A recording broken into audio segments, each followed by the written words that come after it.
So we're going to start with an image that has been drawn and then scanned in as a TIFF or a JPEG and then brought into Photoshop. And what we'd like to do with this is be able to isolate it from the background.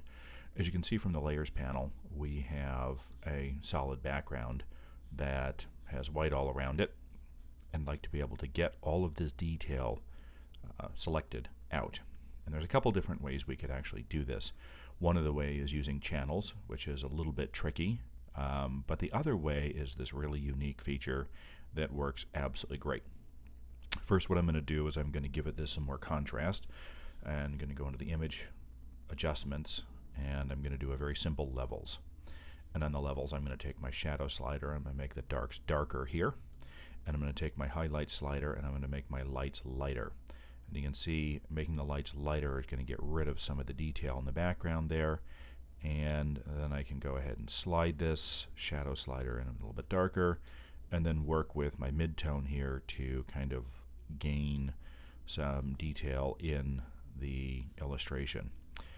When I'm doing my levels, I want to make sure my highlight levels are completely past this little mountain, and that's going to indicate that I actually have totally white background. And then I can adjust the mid-tone slider to go ahead and gain some of that illustration.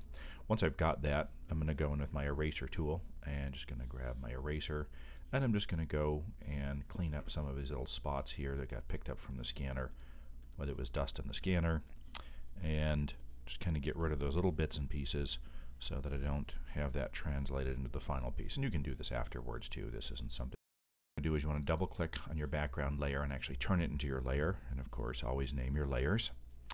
And I'll name my layers. Now what you want to do is go back into the layers panel and double click over here. And when you double click, it's going to call up your layer style menu, which most people just go ahead and hit cancel because they're not sure what it is. But what we want to pay attention to is this wonderful feature called blend if. And this is a black and white image, so we're going to blend if gray. And this will allow us to make the white completely transparent, but any of these finer details, I want to be able to see through them a little bit instead of having a very hard edge.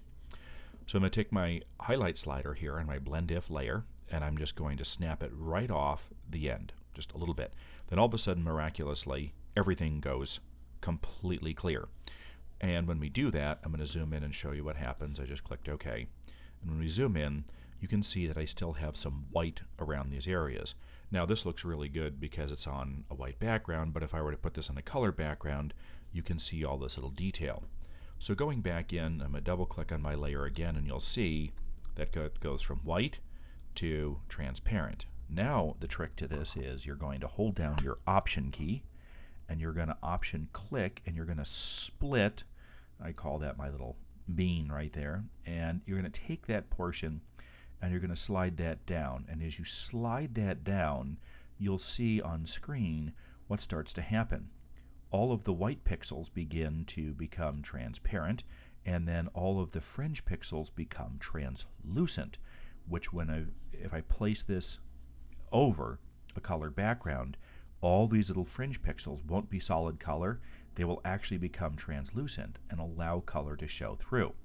It gives the impression that there is a transparent pixel, and this is how you do it. So I've just gone in and I've split that.